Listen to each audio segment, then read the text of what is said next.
On va préparer le plafond de ce van. Je vais vous montrer comment je pose l'entrée pour un panneau solaire. Je ne vais pas poser le panneau solaire dans cette vidéo, mais je vais tout préparer. Donc c'est assez important, voire plus important que la pose du panneau solaire. Et aussi, je vais vous montrer le plafond. Donc en fait, on va s'occuper du plafond.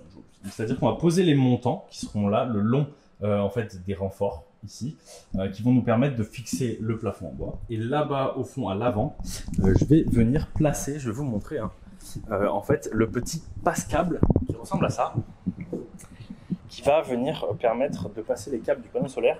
Je le mets vraiment à l'avant ici parce qu'en fait ces camions-là ils sont plus hauts au niveau des fesses et ils tombent sur l'avant comme ça, et du coup là je suis sûr que ça va pas gêner, que ça va bien passer sous les barres. Donc je vais juste faire gaffe de ne pas tomber au travers d'un montant et je vais venir coller ça. Et j'en profiterai aussi du coup pour venir coller tous les trucs au plafond et à voir si j'ai le temps, mais j'essaierai peut-être même de renforcer ici. Et bien du coup, allons-y. Alors l'idée c'est quand même de bien centrer, de bien positionner en fait votre passe-câble, parce qu'une fois que vous avez percé et que vous l'avez collé, c'est quelque chose qui est définitif. En plus on est sur le haut du fourgon, donc voilà, il ne faut pas se tromper. Vérifiez plusieurs fois, faites très attention à ne pas percer sur le montant qui serait en dessous. Faites bien attention à avoir une zone qui est bien libre dessous, qui est accessible, mais faites attention quand même aussi à ce que vous puissiez mettre vos câbles sur un des côtés, ou les passer dans l'isolation, ou en tout cas pouvoir avoir une gaine ou quelque chose. Donc il ne faut pas qu'il y ait tout de suite votre isolant ou votre plafond en bois sous en fait cette pièce là. Une fois que vous avez bien décidé où la positionner, comme vous avez pu voir, j'ai tracé au crayon pour avoir des petits repères, et je suis venu en fait tout simplement percer.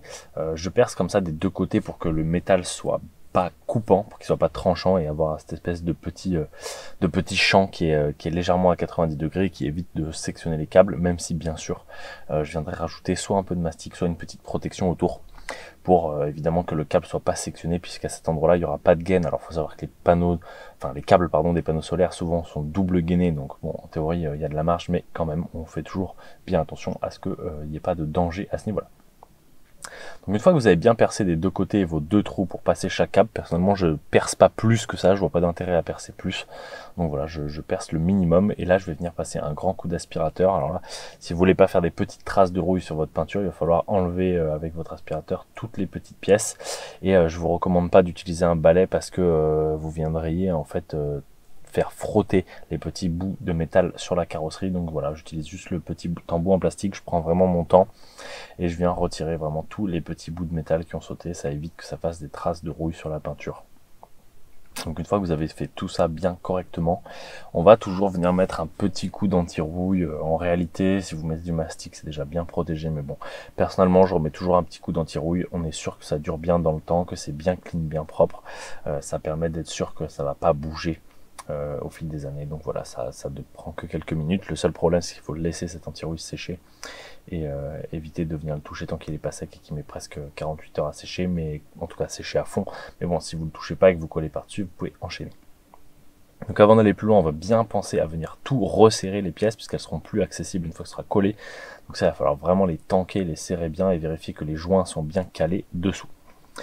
Une fois que tout ça c'est fait, on va prendre notre chiffon favori avec un petit peu d'alcool ou un sopalin, et on va venir nettoyer toute la zone pour que évidemment il n'y ait ni poussière, ni graisse, ni rien, et être sûr qu'on a en fait un bon collage bien solide, bien structurel.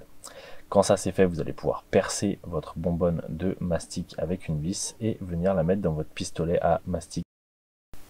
Et là, rien de plus simple, vous allez faire un beau boudin de mastic sur tout le tour du passe-câble. Alors, pensez bien à bien le nettoyer à l'alcool aussi avant, à bien le préparer pour être sûr qu'il y ait une bonne accroche. Si jamais vous n'êtes pas sûr et que vous préférez, vous pouvez aussi le poncer un peu avant de le nettoyer avec un grain très gros. Ça pourra améliorer un peu l'accroche, mais en tout cas moi j'ai jamais eu de problème comme ça. Bien nettoyé, ça tient très très bien dans le temps, ça se décolle pas. Attention à le positionner bien correctement, vérifiez dessous que vous êtes toujours dans le bon axe et que vos trous sont bien en fait sous le passe-câble. Et quand tout ça, ça sera fait, vous pouvez laisser durcir pendant la nuit. N'hésitez pas à nettoyer un peu s'il y a un petit débord. Une fois que tout ça c'est fait, je vais vous montrer un peu comment je viens continuer à travailler mon plafond. Donc j'ai pris une mesure ici sur la zone qui est plate, et je vais venir en fait coller des petits tasseaux, donc coller et visser des petits tasseaux. Le but de ces tasseaux, c'est d'avoir des supports pour mon plafond. Ça viendra permettre de bloquer les câbles et les gaines de câbles dessous, mais aussi de tout simplement fixer le plafond et qu'il tienne bien sans problème. Donc en fait, l'isolant viendra de part et d'autre de cette zone-là. Ça va permettre aussi d'éviter d'avoir à trop toucher la carrosserie et les montants. Donc voilà, vous pouvez aller plus loin, faire des systèmes de rivets et de choses comme ça. Moi je le recommande pas trop, j'y vois assez peu d'intérêt finalement, parce que c'est très compliqué de le faire correctement et d'avoir une vraie amélioration par rapport à cette technique que je suis en train de vous montrer, qui fait très bien le travail et qui globalement va super fonctionner. La seule raison de vraiment mettre des rivets, c'est si vous avez un van tout neuf, mais il va falloir mettre des joints sous les rivets. Enfin bref, il y a une vraie complexité qui va avec, qui fait que je le recommande pas pour les vannes qui sont déjà âgés, surtout que celui-ci, il avait déjà plein de trous de vis un peu partout. Donc voilà. Comment je fais? Donc je prends en fait ma petite pièce que j'ai prédécoupée à la bonne dimension, je viens mettre du mastic derrière et je vais mettre une seule vis au milieu pour tout simplement venir le plaquer et le maintenir pendant que ça colle. L'intérêt de cette vis plus de la colle, c'est d'être sûr que ça bouge pas sur le long terme, d'avoir un truc qui tient. Et aussi qu'une fois qu'on a positionné, et ben en fait on puisse tout simplement continuer directement à travailler et qu'on n'ait pas à attendre un temps de séchage un peu trop long. Donc ça c'est le dernier des petits avantages de ça. Donc vous voyez, je les place bien, je les tanque, je les serre, et là je vais venir tout simplement faire la même opération pour les deux petits bouts qui vont cette fois être un peu plus tournés vers le bas et qui vont venir de chaque côté. Donc exactement pareil, je mesure, je coupe, je colle et je visse tout ça jusqu'à ce que ça vienne tenir bien correctement. Et du coup, je vous montre tout simplement la fin, quand j'ai mis les supports sur les côtés et tous les supports du plafond. Au moins, vous voyez un peu à quoi ça ressemble. Et la prochaine étape, ça va être de venir placer autour de tout ça et par-dessus tout ça l'isolant. Donc si vous voulez voir la suite, pensez à vous abonner et à activer la petite cloche, sinon vous risquez de ne pas voir la prochaine vidéo et le prochain tuto.